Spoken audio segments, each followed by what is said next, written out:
اعوذ باللہ من الشیطان الرجیم بسم اللہ الرحمن الرحیم اللہم صل علی سیدنا و مولانا محمد وعلی آل سیدنا و مولانا محمد وبارک وسلم علیہ۔ منار طلباء و طالبات، سر عبد الشکور کی طرف سے آپ سب کو السلام علیکم ورحمۃ اللہ وبرکاتہ۔ ڈیئر اسٹوڈنٹ، آج ہم لیسن نمبر 2 جس کا عنوان ہے حج اور اس کی عالمگیریت، اس کے متعلق پڑھیں گے۔ سب سے پہلے ہم نے تدریسی مقاصد کو سمجھنا ہے کہ سبق کے پڑھ لینے کے بعد ہم اس قابل ہو جائیں گے کہ حج کے معنی و مفہوم کے بارے میں آگاہی حاصل کر سکیں کہ حج کس کو کہتے ہیں۔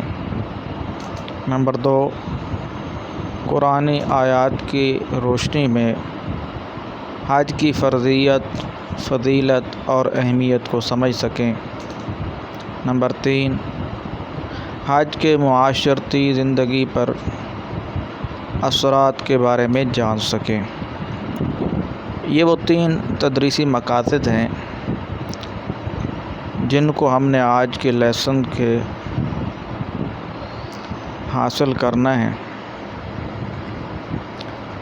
ان تدریسی مقاصد کو ذہن میں رکھتے ہوئے اب ہم بلند خوانی کرتے ہیں۔ سب سے پہلے جو ہیڈنگ صاحب کتاب نے لکھی ہے وہ ہمارے تدریسی مقاصد میں سے نمبر 1 کے متعلق ہے کہ حج کے معنی و مفہوم۔ صاحب کتاب نے لکھا کہ حج کے لغوی معنی یعنی حج کے لفظی معنی ہے قصد کرنا یا ارادہ کرنا، یعنی کسی چیز کے ارادہ کرنے کو عربی زبان کے اندر حج کہا جاتا ہے۔ اب ہم آتے ہیں اسلامی شریعت میں، یعنی اسلام میں جب لفظ حج بولا جائے گا تو اس سے کیا مراد ہے۔ جو یہاں سے یہ بتا رہا ہے صاحب کتاب کہ اسلامی شریعت میں حج سے مراد مقررہ ایام میں، مقررہ ایام یعنی مخصوص دنوں میں، آپ کو معلوم ہے حج کے مخصوص دن ہوتے ہیں 8 ذی الحجہ سے لے کر 13 ذی الحجہ تک، ان مخصوص دنوں میں ہی حج کی عبادت ادا کی جاتی ہے۔ تو مقررہ ایام میں بیت اللہ شریف یعنی خانہ کعبہ جو کہ مکہ مکرمہ کی سرزمین پر موجود ہے، اس کی زیارت کرنا اور اس کے مقررہ مناسک یعنی اس کا مقرر کی گئے طریقے پر اس کو ادا کرنا، یہ ہے حج۔ یعنی حج کی اصطلاحی تعریف یہ ہو گئی کہ مخصوص دنوں کے اندر مخصوص جگہ پر یعنی خانہ کعبہ میں خاص قسم کی عبادتیں ادا کرنا، اس کو اسلام کے اندر حج کہا جاتا ہے۔ حج اسلام کا 5واں رکن ہے۔ نماز، روزہ، حج، زکوٰۃ۔ تو کلمہ، نماز، روزہ، حج، زکوٰۃ، ان میں سے 5واں رکن جو ہے وہ حج ہے۔ حج ایک جامع عبادت ہے۔ جامع مطلب یہ ہے کہ حج ایک ایسی عبادت ہے کہ جس کے اندر مال بھی انسان کا خرچ ہوتا ہے اور انسان کی جان بھی لگتی ہے۔ تو مالی عبادت بھی ہے اور بدنی عبادت بھی ہے۔ اللہ تعالیٰ کا اپنے بندوں پر یہ حق ہے کہ اس کے گھر کا طواف کیا جائے، لیکن اس سے اللہ تعالیٰ کی کوئی غرض وابستہ نہیں ہے۔ حج کا سب سے بڑا فائدہ کیا ہے؟ تمام سابقہ گناہوں کی بخشش ہے، جبکہ حج مسلمانوں کی اجتماعیت کا یعنی ایک ہونے کا مظہر بھی ہے۔ پوری دنیا کو حج یہ میسج دیتا ہے کہ پوری دنیا کے مسلمان ایک جسم کی طرح ہیں، جسم واحد کی طرح ہیں۔ اب ہم آتے ہیں اس پیراگراف کے اندر، تو ہم نے سمجھا کہ حج کے معنی کیا ہے اور حج کا مفہوم کیا ہے۔ اب ہم آتے ہیں اپنے دوسرے تدریسی مقصد کی جانب، یعنی حج کی فرضیت قرآن کی روشنی میں اس پیراگراف کے اندر صاحب کتاب نے لکھا کہ حج اسلام کا ایک اہم رکن ہے اور اس کا اور دیگر ارکان اسلام کا انکار کرنے والا مرتد کہلائے گا۔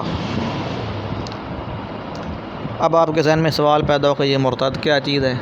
تو صاحب کتاب نے اس مرتد کی ڈیفینیشن کی ہے، تعریف کی ہے کہ مرتد اس شخص کو کہتے ہیں جو اسلام لانے کے بعد دوبارہ کفر کی طرف لوٹ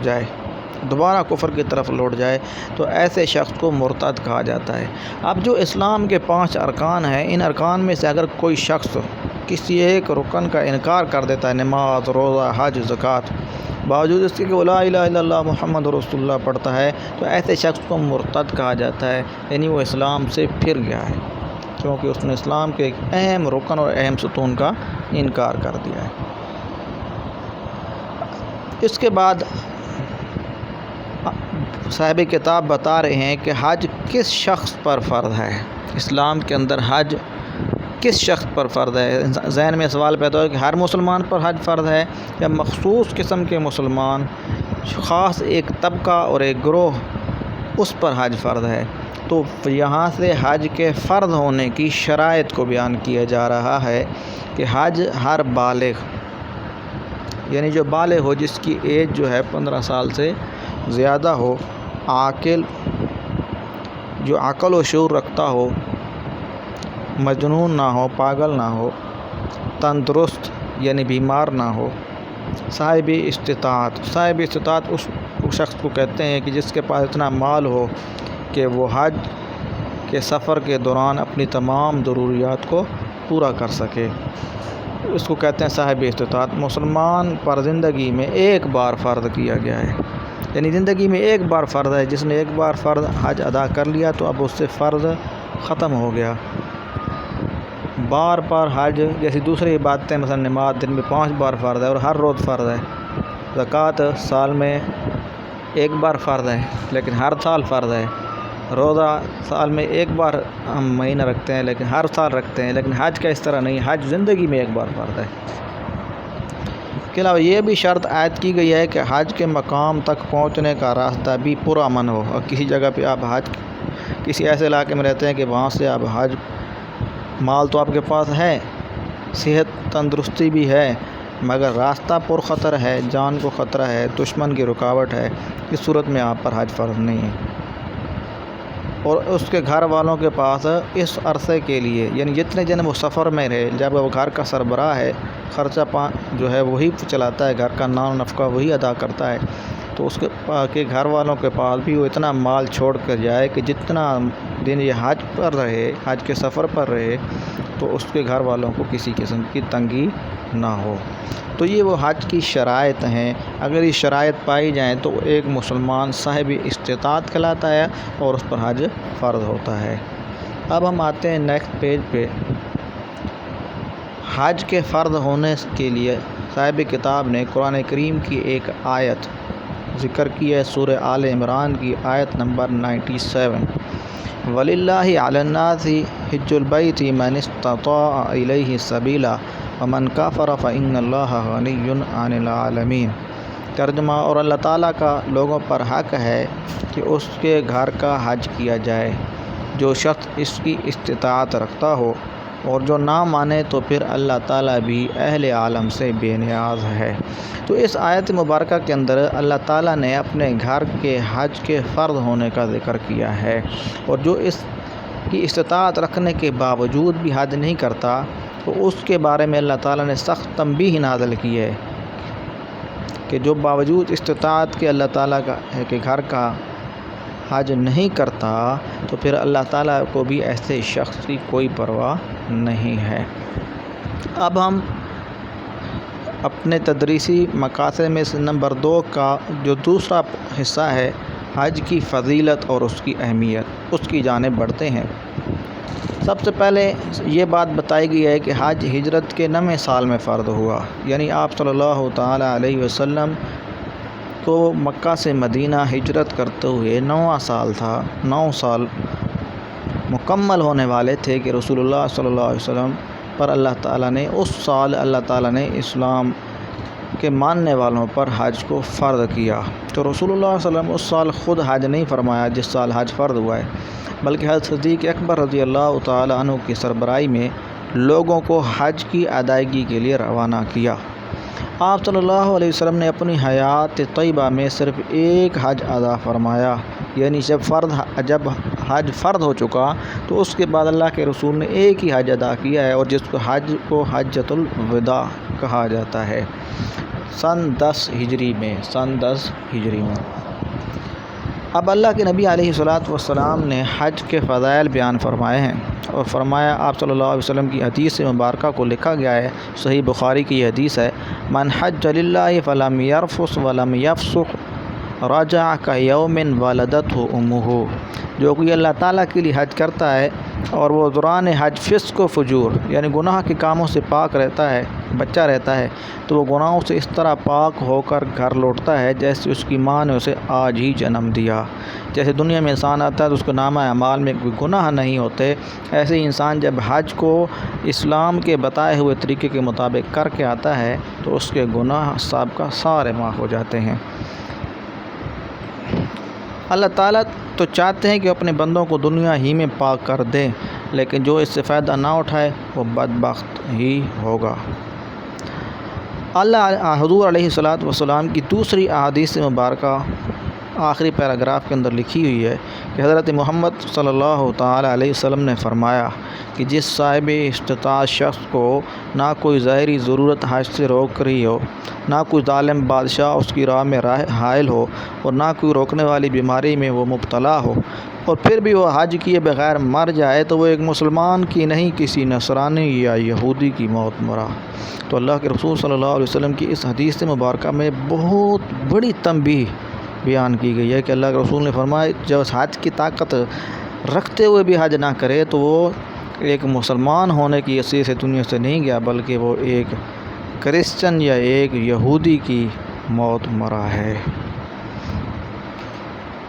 اب ہم آتے ہیں اپنے نیکسٹ پیج یعنی پیج نمبر 24 پر، جہاں پر مناسک حج کے متعلق بیان کیا گیا ہے۔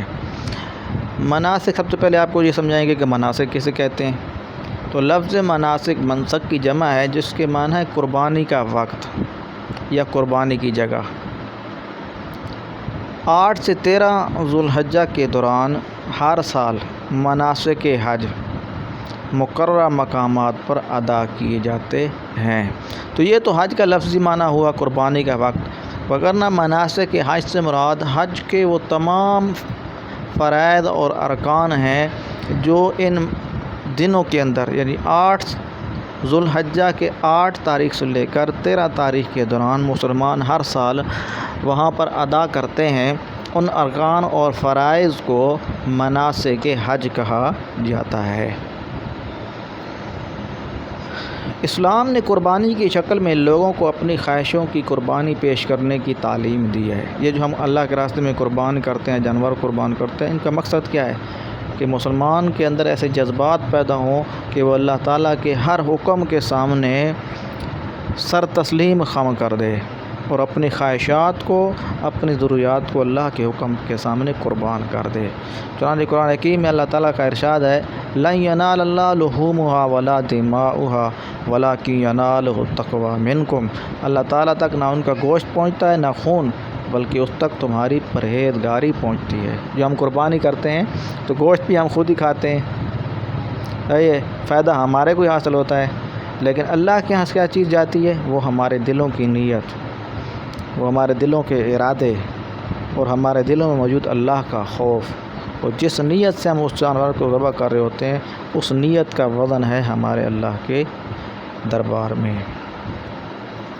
اب ہم آتے ہیں حج کی عالمگیریت، یعنی کہ پورے انسانوں کے سامنے حج ایک ایسی عبادت ہے کہ تمام مسلمانوں کو ایک جسم واحد کی طرح دکھاتی ہے کہ پورے دنیا کے مسلمان وہ بھائی بھائی ہیں، غریب اور امیر کا کوئی فرق نہیں ہے، بادشاہ اور گدا کا کوئی فرق نہیں ہے۔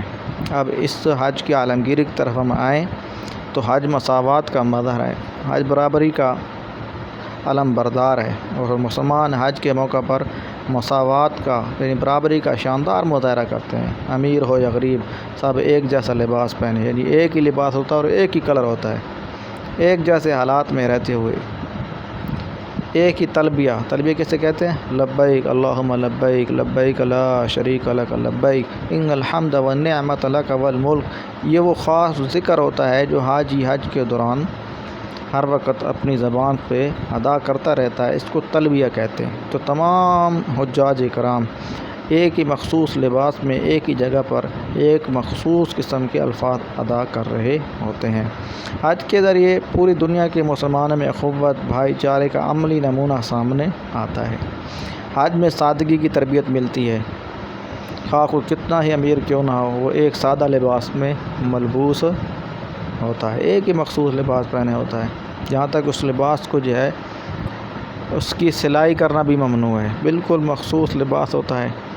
اور احرام کا لباس شاہ و گدا کی تمیز کو مٹا دیتا ہے، پتہ نہیں چلتا یہ بادشاہ ہے، وزیر اعظم ہے، صدر ہے، سب کا ایک ہی لباس ہے، سب مسلمان ایک ہی خالق کے بندے دکھائی دیتے ہیں۔ حج کے دوران مسلمانوں کو نظم و نسق کی بہت تربیت ملتی ہے، ڈسپلن کی تربیت ملتی ہے۔ کتنا لاکھوں کی تعداد میں انسان ہوتے ہیں اور لیکن ان کے درمیان کسی قسم کا جھگڑا نہیں ہوتا، ہر ایک مسلمان جو ہے اپنے آپ کو بچاتا ہے کہ اس کی ذات سے کسی کو تکلیف نہ ہو۔ حج کے موقع پر مختلف اسلامی تنظیموں کے لوگوں کو مل بیٹھنے کا موقع بھی ملتا ہے۔ حج دنیا بھر کے مسلمانوں کے لیے اتحاد اور یگانگت کی علامت بھی ہے، اور بیت اللہ شریف تمام مسلمانوں کا مرکز ہے۔ دنیا بھر سے مسلمان سال میں ایک مرکز پر جمع ہوتے ہیں، تو مسلمانوں کا ایک مرکز پر جمع ہونا ان کی وحدت کی علامت ہے، ان کے ایک ہونے کی علامت ہے۔ حج حقوق اللہ اور حقوق العباد کی بجا آوری، یعنی اللہ کے حقوق کو بھی اور انسانوں کے حقوق کو بھی ادا کرنے کا بہترین ذریعہ ہے۔